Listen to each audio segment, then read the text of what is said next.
A question was asked to me, what puja we are going to have today. And I kept it a secret.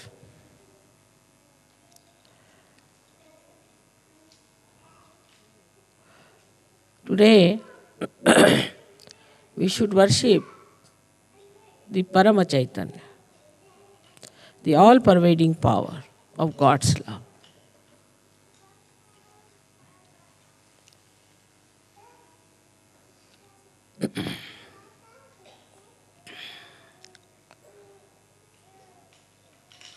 We are aware that Parama Chaitanya does everything. At least mentally we know that everything is worked out by the grace of Parama Chaitanya, which is the power of the Adi Shakti. But still, it is not so much in our heart.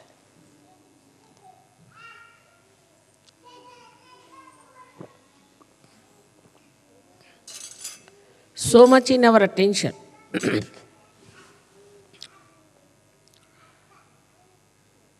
We can consider Param Chaitanya like an ocean, like an ocean which contains everything within itself. Everything, all the working, everything is within its own limits. So it cannot be compared with anything. You cannot compare it. Now if you see the sun, then from the sun, the rays have to come out to work it. If you see somebody, say a person who has an authority, he has to assert that power outside. So within himself, he doesn't work it out.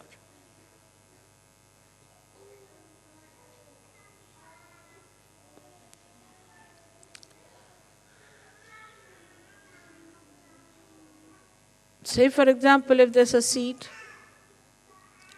and inside the seed only the tree grows and the fruits come out, and then they are sold and people eat it, and everything is inside that seed, then that is Param Chaitanya.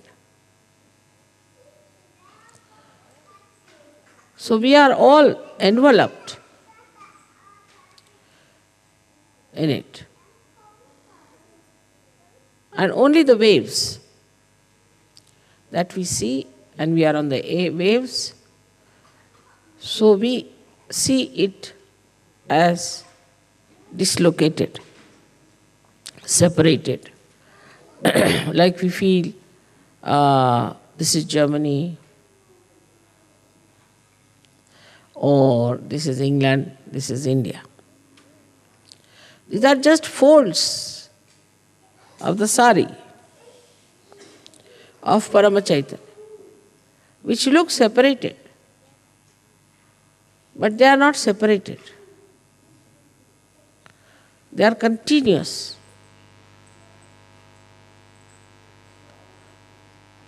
So the connection is absolutely complete. If I pull a thread from here, the thread will throughout be pulled. In the same manner, this Parama Chaitanya is working within itself. And there is nothing without. So when you are Sahajogis,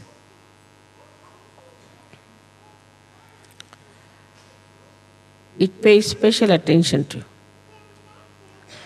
Or I should say, it becomes absolutely one with you. Whatever you desire, whatever you want, also will be coming from the same Paramachaitanya, if you are one with it. Like in a, say, turbulent ocean,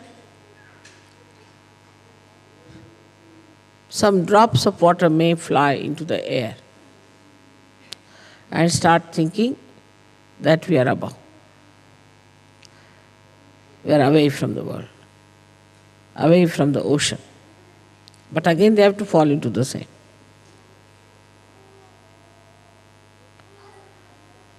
So this formless energy, which has all the intelligence, all the coordination, all the organizations, all the computers,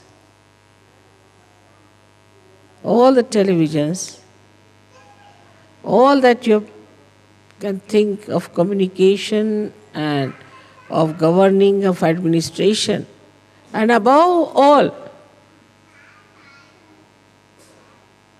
it is the love. It is the love of God and love of your mother.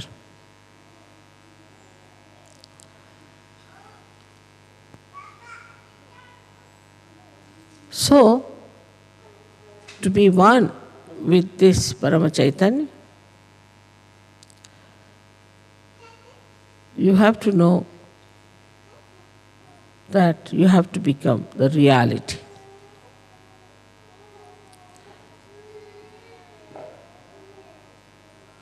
For example, if you take a photograph of mine sitting here,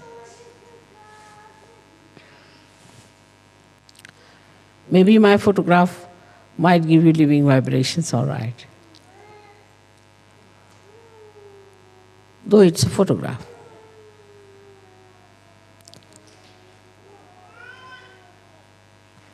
But if you take a photograph of somebody else,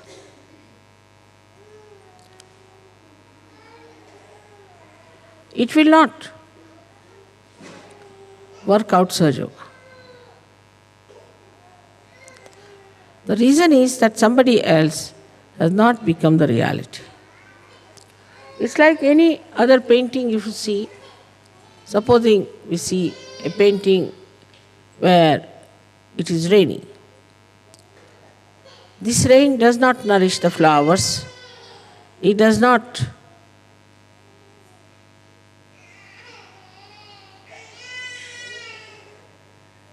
wash the cloth of the people who are there.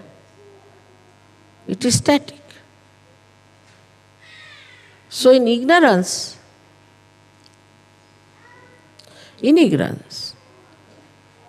we just have the picture which is static about reality.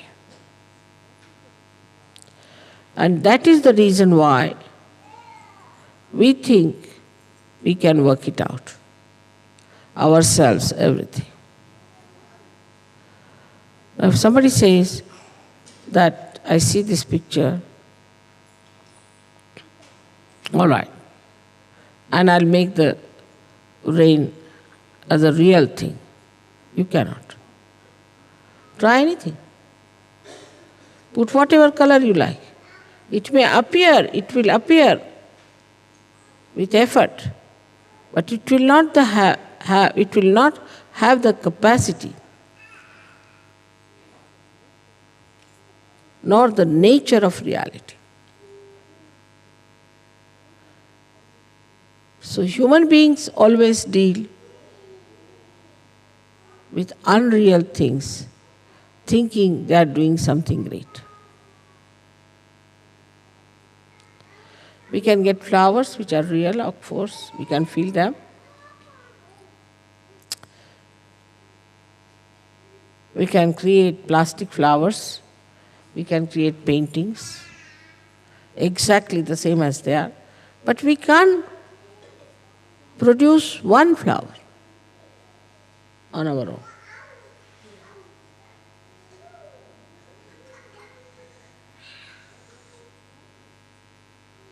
We'll have to go to reality.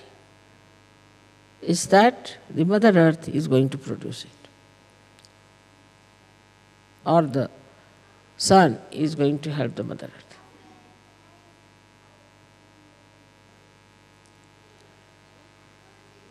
So, all of you Sahaja-yogis have to know that in reality you do not do anything and everything is done by Parama Chaitanya. This is the difference between a non-Sahaja-yogi and a Sahaja-yogi. A non-Sahaja-yogi does not know. And even if he knows, this is not the truth in his heart. It's not a part and parcel of his being. But a Sahaja-yogi knows that reality is Parama Chaitanya and it is reality that works out everything. And then this reality is the divine love. We always separate love from action. To us, love means some sort of a mad behavior towards a person. It has no technical know-how, how to love. It works without any understanding. When we love somebody, we don't know. What do? We think we love you. Tomorrow we start saying, I hate you. So how can it be love?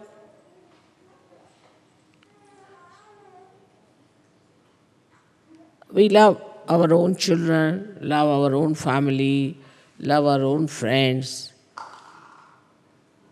which is so unreal. If it was real, it would never have failed. That you cannot definitely say that, all right, today you'll work for your son and be very selfish about your son. But you can't say tomorrow how he will treat you or you will treat him.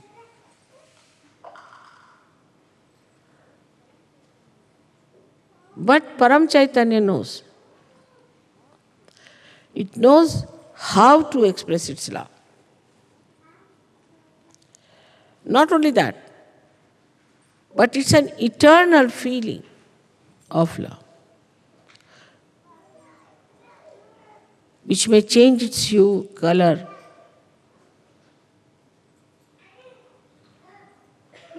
but the concern of that love will be the same. The essence of love is concern. Even if, supposing, somebody does wrong, the concern of the divine would be to correct that person. Concern. What we say as hita is the benevolence. So the concern for the benevolence will be all the time there, whether it may appear to be sometimes cruel, might appear to be affectionate, might appear to be overindulgent, whatever it may take a form, like a wave. Whichever way it may look, but actually it's for your benevolence. It works for your benevolence. Not only your benevolence, but the collective benevolence.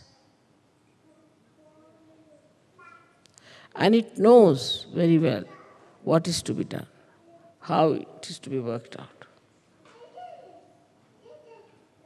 It does not have to go and learn from anywhere, because the complete knowledge of all this know-how also within itself. It's such a storage of wisdom, knowledge, and love. So it does not deviate.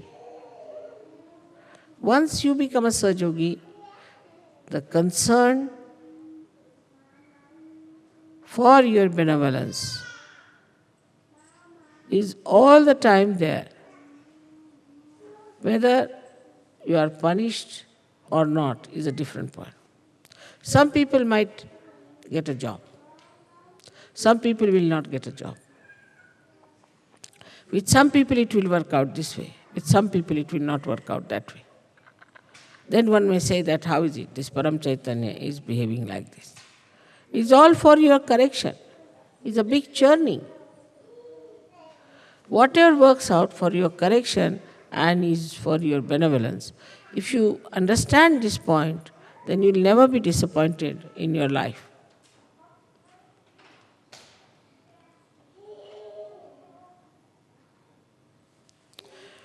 And it has no concern of its own benevolence, because it is complete benevolence itself.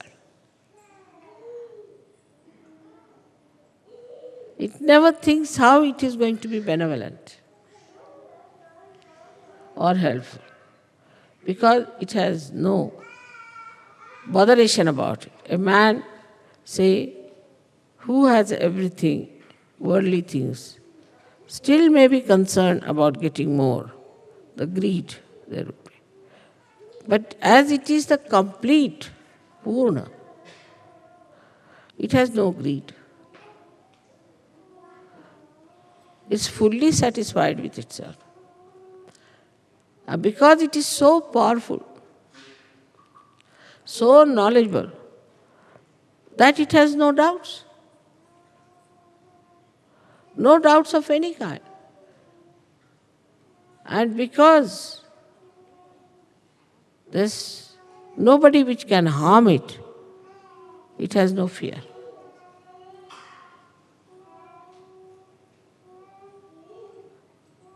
And you all have now felt that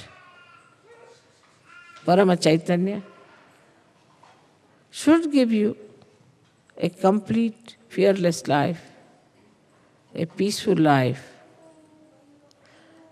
and a joyous life.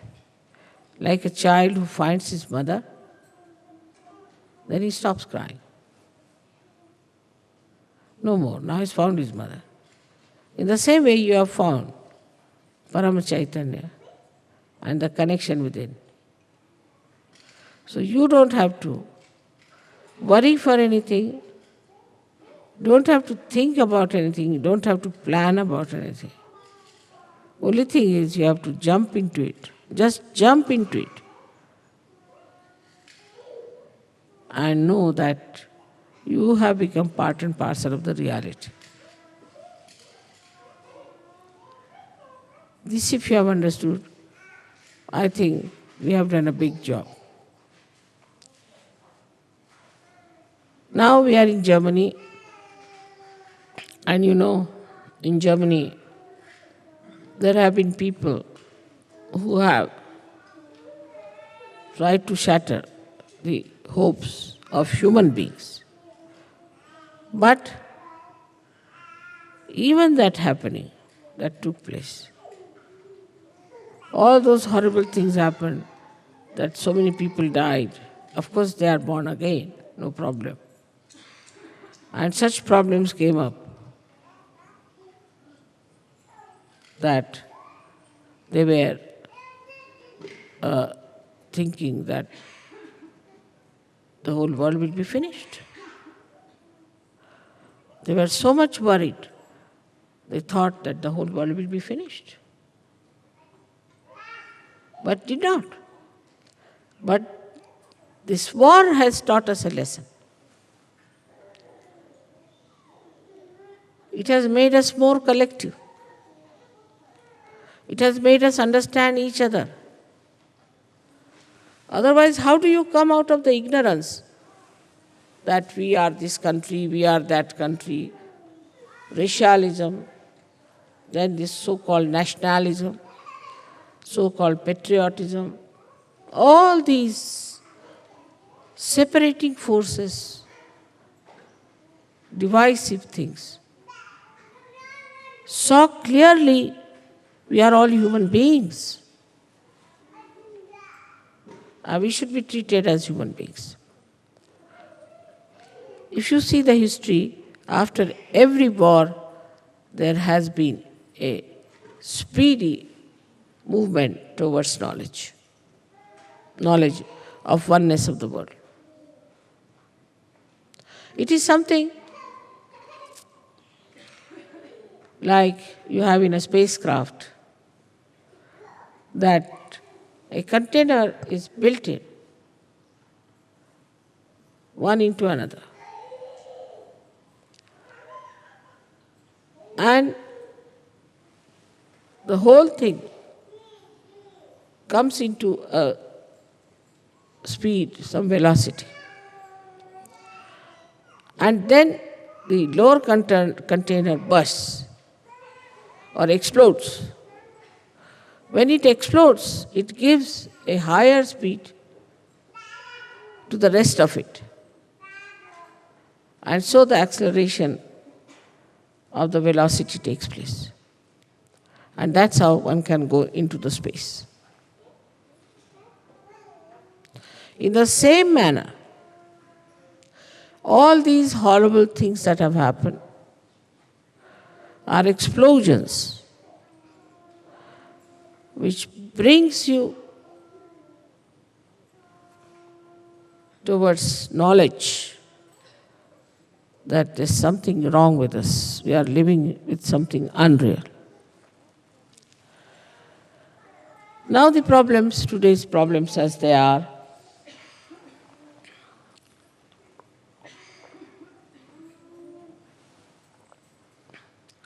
like ecology problem,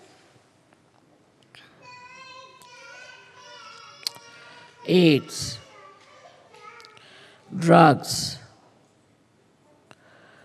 all these modern problems and poverty. If you see it like a witness, you will see these are quite shocking. These are very shocking things. And all these shocking things should really shock our mind. Should really shock our mind. Why we have this problem? And these problems, some of the stupid leaders think that we can solve by making more money. We can protect ourselves from ecology if we have more money. And that we can pollute the atmosphere because we'll have more money. And then we can protect ourselves so that everybody will have to have a mask moving about all over the place. But we should make more money to protect ourselves. Doesn't matter if there is ecological problem, doesn't matter. So you move about like a person who is entering into the area which is all full of fumes. All these stupid ideas come up because they do not see that what is human dignity is.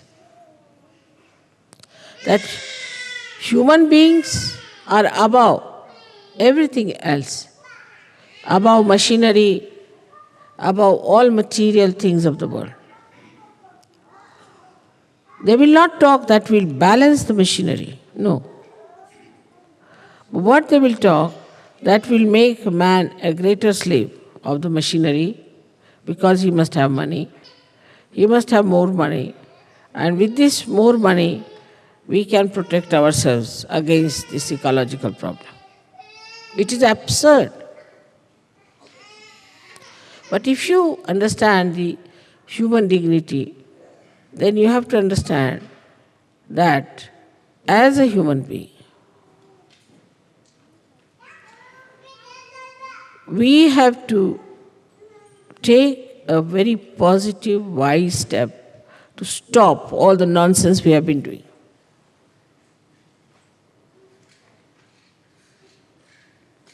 Like now, most of the French uh, shores, the beaches, are polluted naturally because they started a funny thing called holiday making on the seashore.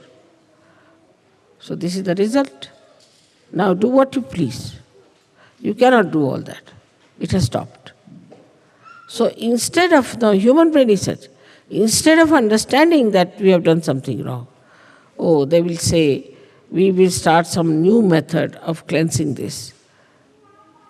They will never condemn what has gone wrong with them, that they have become so addicted to this kind of a funny life that they have on the seashores. Now, AIDS. You'll be amazed that in America, why?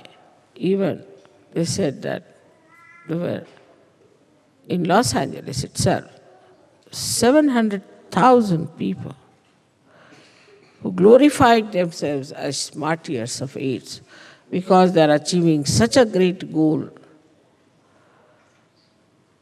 of leading a life which is nonsensical, as if like a big revolution. And thinking that they are very, very great revolutionaries, great people, that they are supporting these AIDS disease and glorifying it. Can you believe that this kind of assertion will be accepted? People only laugh at it. But everything is so money oriented. They like to advertise it. They want to talk about money help. They want to say that this is happening because if they had more money, they would have taken more drugs. Because they have no money, that's why they are thieving. So we must give them money so that they can take drugs. Or they can take to this kind of life. On the whole, if you see, people have lived with something which is so unreal all their lives, absolutely unreal. And when it comes to facing it, that we've done a mistake, we should not have done this mistake, then they retreat and take another glorious image, artificial and unreal, saying that, oh, we are great, we are martyrs.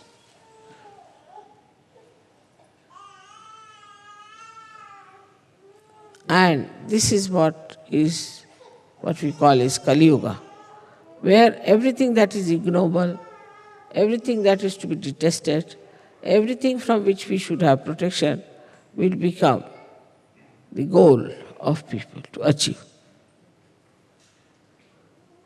I hope you have understood that the all-pervading power around us is the one that is doing Sahaja Yoga, is the one that has brought you to Sahaja Yoga, and is the one who has given you blessings, is Parama Chaitanya, through which it has worked out. So today's prayer should be that we be more and more aware that we are part and parcel of that Param Chaitanya, and that we can feel that. We can use that power. We can work it out. If it is felt today that way, I think a lot of work has been done already, and may God bless you for that.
Now, so when you are doing this puja, please remember that you are worshipping me as Param Chaitanya. And so, you have to just think that you are dealing with reality itself.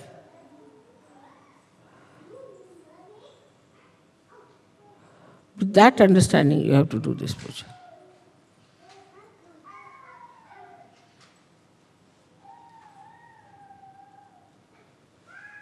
May God bless you.